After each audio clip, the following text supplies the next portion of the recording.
जय माता रानी दोस्तों, आपके अपने चैनल धर्म साधना में आपका बहुत बहुत स्वागत है। माँ भगवती दुर्गा की कृपा सदैव आप और आपके समस्त परिवार पर बनी रहे। शरद पूर्णिमा, आश्विन मास की पूर्णिमा को शरद पूर्णिमा कहा जाता है।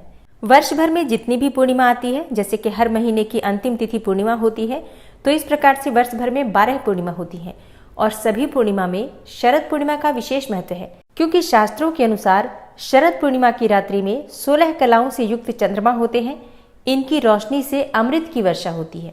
और हाँ, ऐसा भी कहा जाता है कि वर्ष भर में जो शरद पूर्णिमा होती है, इस दिन चंद्रमा पृथ्वी के सबसे नजदीक होते हैं।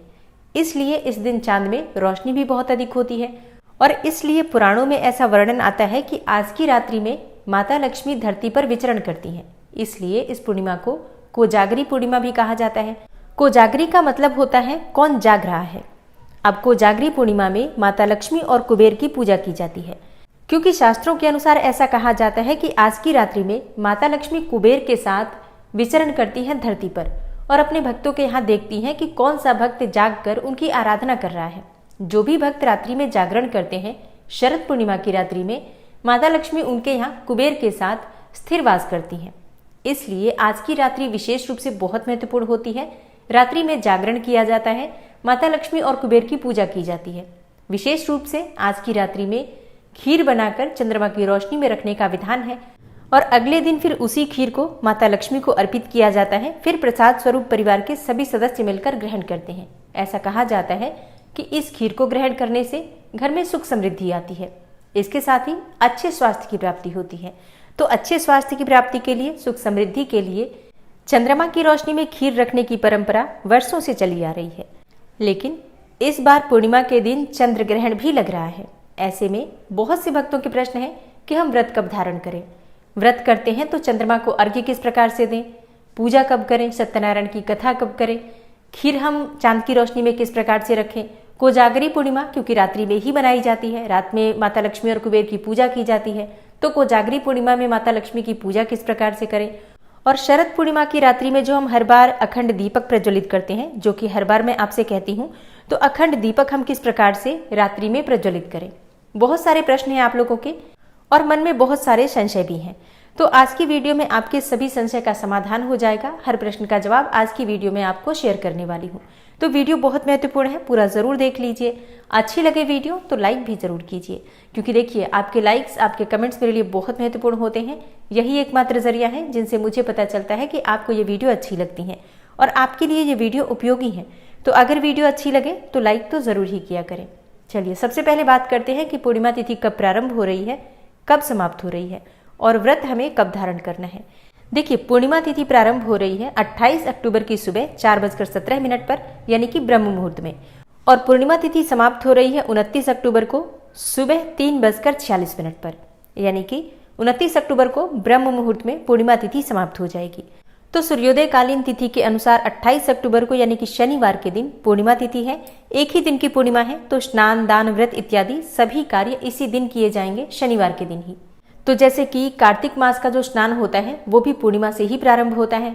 तो कार्तिक स्नान 28 अक्टूबर से ब्रह्म मुहूर्त से आपका प्रारंभ हो जाएगा। जो भक्त कार्तिक स्नान करना चाहते हैं, मतलब करना ही चाहिए, तो 28 अक्टूबर से ब्रह्म मुहूर्त में आप लोग कार्तिक मास का स्नान प्रारंभ कीजिए संकल्प के साथ। अच्छा, कार्तिक मास के नियम क्या होते हैं, स्नान करते वक्त आपको किन बातों का ध्यान रखना है, कौन कौन से नियम आप ले सकते हैं कार्तिक मास में, इसकी वीडियो चैनल पर अपलोड हो चुकी है। जरूर देख लीजिए अगर आपने अभी तक नहीं देखा है तो। यहाँ एक और चीज बताना चाहूंगी मैं, बहुत समय से आप लोगों के प्रश्न आ रहे हैं कि लाइव आकर प्रश्नों के उत्तर दीजिए या लाइव आकर वीडियो बनाइए या हमें कोई कॉन्टैक्ट नंबर दीजिए, कोई व्हाट्सएप नंबर दीजिए। तो बहुत जल्दी, जैसा कि आप लोग देख पा रहे हैं, सब्सक्राइबर्स की संख्या धर्म साधना परिवार 1 मिलियन होने जा रहा है। 10 लाख तक पहुंचने वाले हैं हम लोग। तो जैसे ही 1 मिलियन पूरे होंगे मैं लाइव भी करूंगी और इसके साथ ही आपको व्हाट्सएप नंबर, कॉन्टैक्ट नंबर भी मिल जाएंगे। तो बहुत जल्दी हम लोग मिलेंगे। जितनी जल्दी संख्या पूरी होगी उतनी जल्दी आप लोगों से मुलाकात होगी। तो बात करें पूर्णिमा व्रत के बारे में, तो देखिए पूर्णिमा का व्रत 28 अक्टूबर शनिवार को ही रखा जाएगा। सत्यनारायण की कथा भी इसी दिन करना है, लेकिन चंद्र ग्रहण का भी ध्यान रखना है। चंद्र ग्रहण का प्रारंभ कब हो रहा है? देखिए, चंद्र ग्रहण का प्रारंभ होगा 28 अक्टूबर की रात्रि में 1:05 से और समाप्ति होगी 2:23 पर। लेकिन देखिए, जब चंद्र ग्रहण लगता है तो उसका सूतक 9 घंटे पहले लगता है और सूर्य ग्रहण का सूतक 12 घंटे पहले लगता है। ऐसे में सूतक काल का प्रारंभ हो जाएगा शाम को 4:05 से। तो जैसे ही सूतक काल प्रारंभ होगा, आपके घर में जो मंदिर है उस मंदिर के आप दरवाजे बंद करेंगे, पट बंद कर देंगे दरवाजे का, या फिर पर्दा लगा देंगे, क्योंकि इसके बाद पूजा नहीं हो सकती है। तो शाम की जो पूर्णिमा की पूजा है वो नहीं हो पाएगी, जैसे कि संध्या काल में जो पूजा होती है वो नहीं कर सकते हैं। इसके अलावा रात्रि में जो कोजागरी पूर्णिमा की पूजा होती है लक्ष्मी और कुबेर की, वो भी नहीं कर सकते हैं। और रात्रि में अखंड दीपक भी नहीं प्रज्वलित किया जाएगा इस बार की शरद पूर्णिमा में। अब बात करें कि अगर आप पूर्णिमा का व्रत धारण कर रहे हैं तो आप पूजा कब कर सकते हैं, या फिर बिना व्रत किए भी जो पूर्णिमा की विशेष पूजा होती है, सत्यनारायण भगवान की कथा होती है, ये सब चीजें हम कब करें। तो देखिए, सारी पूजा मतलब जो भी आप पूजा करना चाहते हैं, सत्यनारायण की पूजा करना चाहते हैं या फिर लक्ष्मी कुबेर की पूजा करना चाहते हैं, अगर आप लक्ष्मी के निमित्त हवन करना चाहते हैं या फिर आप भगवान कुबेर की भी पूजा करना चाहते हैं, जो भी आप पूजा करना चाहते हैं वो दिन में ही की जाएगी। शाम को 4:05 से पहले आप अपनी पूजा पूर्ण कर लीजिए। तो इसके लिए जैसे कि आप लोगों को सुबह जल्दी उठना है, वैसे भी कार्तिक स्नान का पहला दिन है, पूर्णिमा तिथि है। अगर आप कार्तिक स्नान नहीं भी कर रहे हैं तो शरद पूर्णिमा विशेष रूप से महत्वपूर्ण होती है। सुबह ब्रह्म मुहूर्त में उठ जाइए, स्नान कर लीजिए और स्नान करने के बाद आप भगवान श्री विष्णु की पूजा कीजिए, तुलसी में जल दीजिए, तुलसी में दीपदान कीजिए, भगवान सूर्यदेव को जल दीजिए। इस प्रकार से आप सुबह की पूजा पूर्ण कर लीजिए। फिर जैसे कि अगर आप पूर्णिमा का व्रत कर रहे हैं तो व्रत का संकल्प ले लीजिए कि आज आप पूर्णिमा तिथि का व्रत धारण कर रहे हैं। इसके बाद भगवान श्री विष्णु और माँ लक्ष्मी की पूजा की जाती है, भगवान सत्यनारायण की पूजा की जाती है और भगवान भोलेनाथ की पूजा आप करते हैं। जो भी आप पूजा करते हैं पूर्णिमा तिथि के दिन, वो सारी पूजा आप चाहें तो सुबह भी कर सकते हैं अगर आपके पास समय हो तो। समय नहीं है, मान लीजिए सुबह इतना समय नहीं है, तो ऐसे में सुबह 10-11 बजे के बाद आप पूजा कर सकते हैं। फिर जैसे कि कथा वगैरह आप करते हैं स्वयं से, तो उस समय भी कर सकते हैं या ब्राह्मण से भी करवा सकते हैं। अच्छा, अगर आप इस समय भी समय नहीं निकाल पाते हैं तो ऐसे में दोपहर में 2 बजे से 4 बजे के बीच में आप पूजा कर लीजिए। मतलब देखिए, कैसे भी आपको ही मैनेज करना है अपनी पूजा। पूर्णिमा की पूरी पूजा जो भी आप करते हैं वो सुबह से लेकर 4:05 तक, मतलब 4 बजे तक हो जानी चाहिए आपकी। अब बात आती है कि चंद्रमा को अर्घ्य किस प्रकार से दें, क्योंकि देखिए किसी भी प्रकार से कर्मकांडी पूजा हम पूर्णिमा तिथि के दिन ग्रहण के सूतक काल में नहीं कर सकते हैं। ऐसे में आप चंद्रमा को अर्घ्य देने का कार्य तो देखकर नहीं हो पाएगा, लेकिन आपको क्या करना है, शाम को जब आप पूजा कर रहे हैं, मतलब 4 बजे से पहले जब आप पूजा कर रहे हैं, उसी समय चंद्रमा की एक आकृति बना लीजिए एक थाली में, मतलब चंद्रमा का एक गोल आकृति बना लीजिए। आप चाहे तो सिर्फ मंत्र लिख सकते हैं, ओम सोम सोमाय नमः या ओम चंद्रमा से नमः, थाली के अंदर या एक प्लेट के अंदर रोली से, और फिर इसी में आप चंद्रदेव का ध्यान करते हुए अर्घ्य दे दीजिए। दूध से अर्घ्य दिया जाता है। एक पात्र में आपको दूध लेना है, थोड़ा सा अक्षत लेना है, इसी पात्र के अंदर जल से इस पात्र को भर दीजिए, थोड़ा शक्कर डाल दीजिए और एक पुष्प डाल दीजिए और भगवान चंद्रदेव का ध्यान करते हुए इसी समय आपको अर्घ्य देना है। और बाद में आप ये जल किसी गमले में डाल सकते हैं। तो इस प्रकार से आपकी चंद्रमा की पूजा हो जाएगी। मतलब चंद्रमा की पूजा आप इस प्रकार से कर सकते हैं, कोई दोष नहीं लगेगा, आप चंद्रमा की पूजा पूर्ण कर सकते हैं। अब बात करें कि अगर पूर्णिमा का व्रत हम धारण कर रहे हैं तो पारण कब करें, व्रत कब खोलें, क्योंकि बहुत से भक्त हैं जो कि पूर्णिमा के दिन ही चंद्रमा को अर्घ्य देने के बाद अपना व्रत खोलते हैं। बहुत से भक्त हैं जो अगले दिन व्रत खोलते हैं। तो अगर आप उसी दिन व्रत खोलते हैं, तब शाम को जब आप चंद्रमा की पूजा पूर्ण करेंगे, शाम को मतलब 4 बजे से पहले जब आप अपनी पूजा पूर्ण कर लेते हैं, तो भगवान को समर्पित कीजिए अपना व्रत, अपनी पूजा, और इसके बाद क्षमा प्रार्थना करके अपना व्रत थोड़ा सा प्रसाद खाकर खोल लीजिए। मतलब जिस भी प्रकार से आप अपना व्रत खोलते हैं पूर्णिमा के दिन, उसी प्रकार से आपको 4 बजे से पहले अपना व्रत खोल लेना है। और जो भक्त अगले दिन ये व्रत खोलते हैं, फिर उनके लिए तो कोई चिंता का विषय है नहीं, क्योंकि वो अगले दिन उठेंगे, स्नान इत्यादि करने के बाद भगवान की पूजा करके, मतलब मंदिर की साफ सफाई पहले की जाएगी, घर की साफ सफाई होगी, स्वयं स्नान करना पड़ेगा और इसके बाद पूजा करके आप अपना व्रत खोल सकते हैं। लेकिन जो भक्त उसी दिन व्रत खोलना चाहते हैं, वो 4 बजे से पहले अपना व्रत खोल लेंगे अपनी पूजा को पूर्ण करके। और अब बात करें कि खीर किस प्रकार से हम इस बार चंद्रमा की रोशनी में रख सकते हैं। देखिए, ये एक कार्य है जो बिल्कुल नहीं हो सकता है, क्योंकि इसका कोई ऑप्शन नहीं है। रात्रि में मतलब शाम को जब चंद्रमा उदित होंगे, उस समय सूतक लगा रहेगा और सूतक काल में खीर नहीं रखी जा सकती है, दूषित हो जाएगी। सूतक काल में भोजन बनता भी नहीं है, तो हम खीर बना भी नहीं सकते हैं।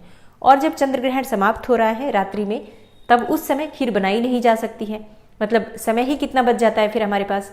इसलिए इस बार जो खीर रखने की प्रक्रिया है नहीं हो पाएगी। और इसी प्रकार से हम लोग रात्रि में जो अखंड दीपक प्रज्वलित करते हैं वो भी नहीं कर पाएंगे, क्योंकि रात्रि में सूतक काल लगा रहेगा और सूतक काल में कोई भी कर्मकांडी पूजा वैसे नहीं करनी चाहिए, इसलिए अखंड दीपदान भी नहीं हो पाएगा। बात करें कोजागरी पूर्णिमा की, जो कुबेर और लक्ष्मी की पूजा होती है, वो कब करें। या फिर शाम के समय बहुत से भक्त हैं जो कि हवन करते हैं, लक्ष्मी हवन, उन्हें कब करना है? देखिए, ये कार्य इस बार रात्रि में नहीं हो सकेगा। मतलब आप लोग जो भी पूजा करते हैं, जिस भी प्रकार से करते हैं, वो सारे नियम, वो सारे कार्य जो हैं वो दिन में कर लीजिए। सुबह से लेकर शाम तक मंत्र जप, यज्ञ इत्यादि जो भी आप करते हैं, मतलब हवन इत्यादि जो भी करते हैं, वो दिन में कर लीजिए। सुबह कर लीजिए, शाम को कर लीजिए, जब भी आपके पास समय हो, लेकिन 4 बजे से पहले। ठीक है, इस बात का ध्यान रखिए। और अब देखिए, ग्रहण लग रहा है, तो ग्रहण काल में खाना पीना वर्जित होता है, तो भोजन आपको करना नहीं है, ना ही आपको बनाना है शाम के समय। मतलब 4 बजे के बाद भोजन बनेगा नहीं, खाना भी नहीं चाहिए। मतलब नॉर्मली खाना नहीं चाहिए। बहुत से लोग हैं जो कि नहीं मानते हैं, खाते भी हैं, लेकिन खाना नहीं चाहिए। फिर रात्रि में जैसे कि मंत्रों का जप आप कर सकते हैं। जैसा कि मैं हर बार बताती हूँ, जब भी ग्रहण लगता है तो आप मंत्र सिद्धि कर सकते हैं। ग्रहण काल में जपा गया मंत्र तुरंत सिद्ध हो जाता है और उस मंत्र का प्रभाव बहुत जल्दी मिलने लग जाता है। मतलब कहा जाए कि अगले ही दिन से आपको उसका प्रभाव दिखने लग जाता है। इतना प्रभावी होता है चंद्र ग्रहण और सूर्य ग्रहण में जपा गया मंत्र। तो अगर आप मंत्र सिद्ध करना चाहते हैं, उस समय में आप मंत्रों की सिद्धि के लिए जप कर सकते हैं। मंत्र किस प्रकार से जपना है, कौन सा मंत्र जपना चाहिए, इसकी जानकारी मैं आपको आने वाली वीडियो में शेयर करूंगी। और हाँ, ग्रहण समाप्त होने के बाद सबका स्नान करना अत्यंत आवश्यक है। तो ग्रहण समाप्त होने के बाद आपको उठना है, क्योंकि जो भी भक्त कार्तिक स्नान कर रहे हैं उस समय स्नान का ही समय होगा। आप लोग उठेंगे, उठकर अपने नित्य कर्मों से निवृत्त होकर ब्रह्म मुहूर्त का स्नान कर लेंगे। और जैसे कि परिवार के बाकी सदस्य हैं जो कि उतनी रात्रि में नहीं उठ पाते हैं, मान लीजिए बुजुर्ग हैं, बच्चे हैं, या फिर कोई भी और हैं जो कार्तिक स्नान नहीं कर रहे हैं, उनके अलावा बाकी के लोग सुबह उठकर भी स्नान कर सकते हैं। लेकिन स्नान जरूर करना है। स्नान करने के बाद दान अवश्य करना है। और हाँ, घर का शुद्धिकरण करना बहुत आवश्यक है। तो घर में गंगा जल के छींटे देकर घर का शुद्धिकरण कर लीजिए।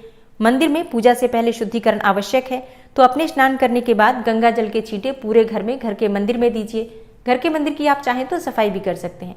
जो भी देवी देवता विग्रह स्वरूप में है, आप चाहें तो उनका अभिषेक कर सकते हैं।